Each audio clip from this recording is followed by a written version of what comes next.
Hello para penonton sekalian, saya Ernest Suwan akan memperkenalkan kepada Anda apa itu kartel Meksiko. Meksiko merupakan negara Amerika Latin yang majoriti penduduknya bercakap dalam bahasa Latin Spanyol. Seperti kebanyakan negara Amerika Selatan yang lain, turut juga mempunyai kadar jenayah yang tinggi.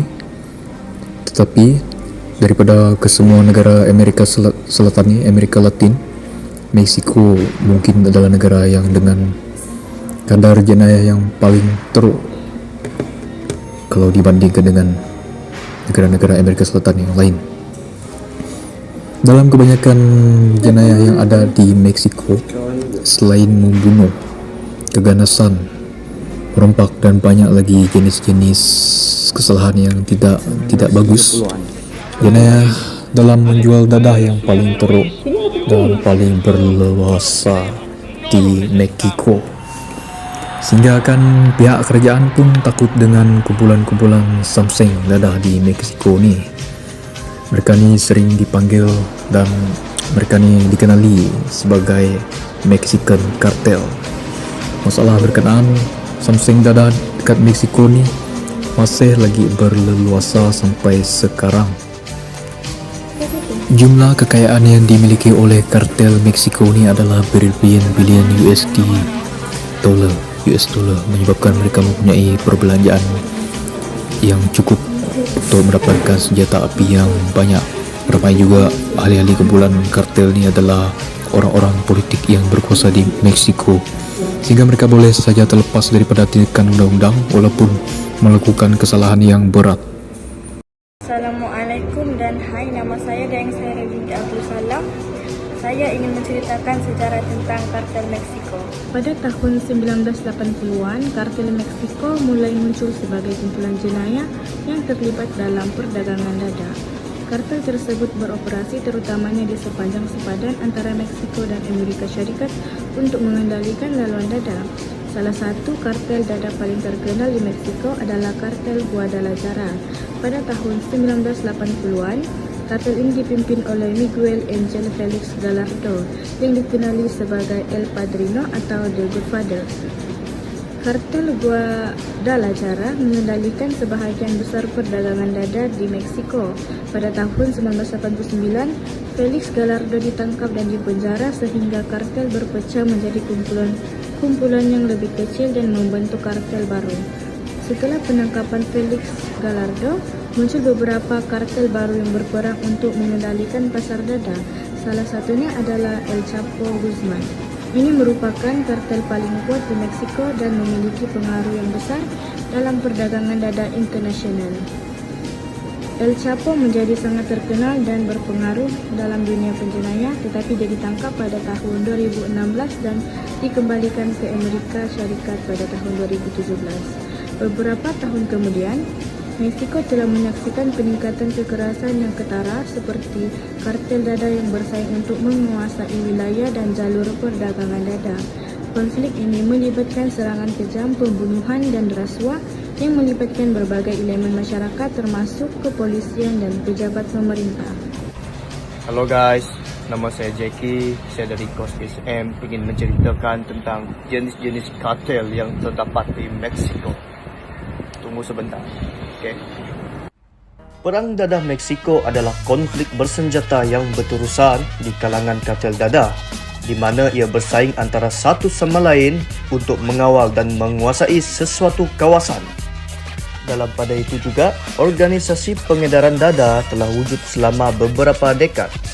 Ianya akan menjadi lebih kuat sejak kematian kartel Col Colombia dan kartel Medellin pada tahun 1990-an. Ini adalah gambar-gambar anggota kartel yang menyebabkan pertempuran yang berlaku antara Tijuana dan Sinaloa di bandar Tijuana. Seramai 17 orang mati akibat peperangan tersebut.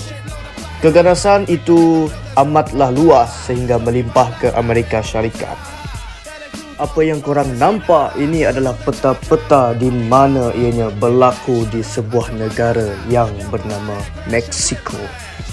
Negeri-negeri yang terdapat di negara Meksiko ini adalah Baja California, Durango, Sonora, Oaxaca, Guerrero, Chihuahua, Michoacán, Tamaulipas, dan banyak lagi nama-nama yang susah saya nak sebut.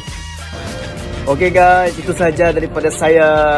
Sekiranya ada tersilap bahasa dan kata, sekiranya ada terdapat beberapa perkara yang tidak berapa detail, maafkan saya.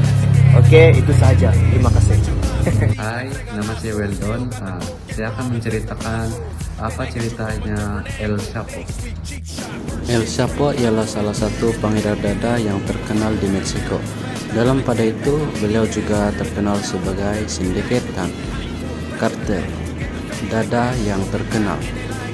El Chapo ini memulakan kerjanya dalam bidang pengedaran dada pada tahun 1970-an. Oleh itu, El Chapo juga mendapat gelaran sebagai keupayaannya untuk mengelakkan diri ditangkap selama bertahun-tahun walaupun menjadi sasaran pemburuan sengit oleh agensi pengurusan undang-undang Meksiko dan terbangsa. Dia pertama kali ditangkap di Guatemala pada 1993 dan beliau dijatuhkan hukuman penjara 20 tahun. Assalamualaikum dan hai kepada Miss Syasha dan rakan-rakan sekalian. Saya Nur Islam Safina binti Abdullah Zanurin ingin menyampaikan tentang kartel Meksiko dalam penglibatan ahli politik. Pada masa kini, kartel berada di belakang banyak pengaruh politik di Meksiko dan Amerika Syarikat. Justru itu, bekas Menteri Keselamatan Meksiko juga ditangkap di Amerika Syarikat kerana didakwa mengambil rasuah daripada kartel dadah. Selain itu, usaha jenayah seperti ini tidak mampu wujud tanpa rakan dengan jawatan yang tinggi. Aliran wang yang sangat banyak ke dalam tabung kartel bermakna mereka mampu membeli kebanyakan ahli politik. Bukan sahaja itu, keahlian khusus kartel ini adalah mencuri minyak dari pipa di daerah Guanajuato.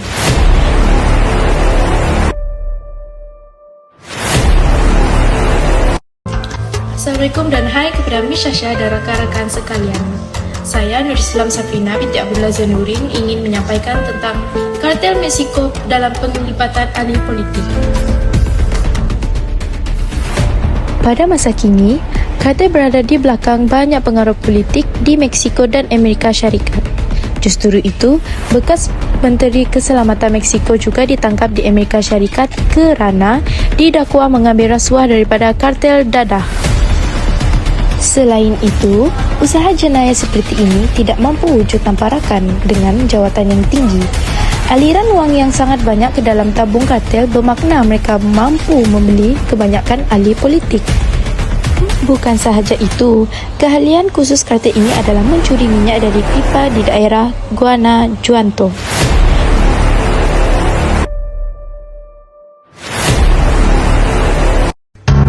Hai dan salam sejahtera, nama saya Kristerika dan saya akan memberitakan tentang kesimpulan kartel Meksiko. Dengan mengambil kira semua itu, adalah jelas bahwa kartel dada di Meksiko telah memberi kesan negatif terhadap kestabilan Meksiko dan dunia pada umumnya. Sebabnya ialah kerajaan Meksiko telah meletakkan langkah-langkah memerangi kartel dada dalam usaha menghapuskannya. Penghapusan kartel dada di Meksiko bukan sahaja akan menjadikan negara itu stabil, tetapi ia juga akan memulihkan status keamanan yang dinikmati negara sebelum kemunculan kartel dada.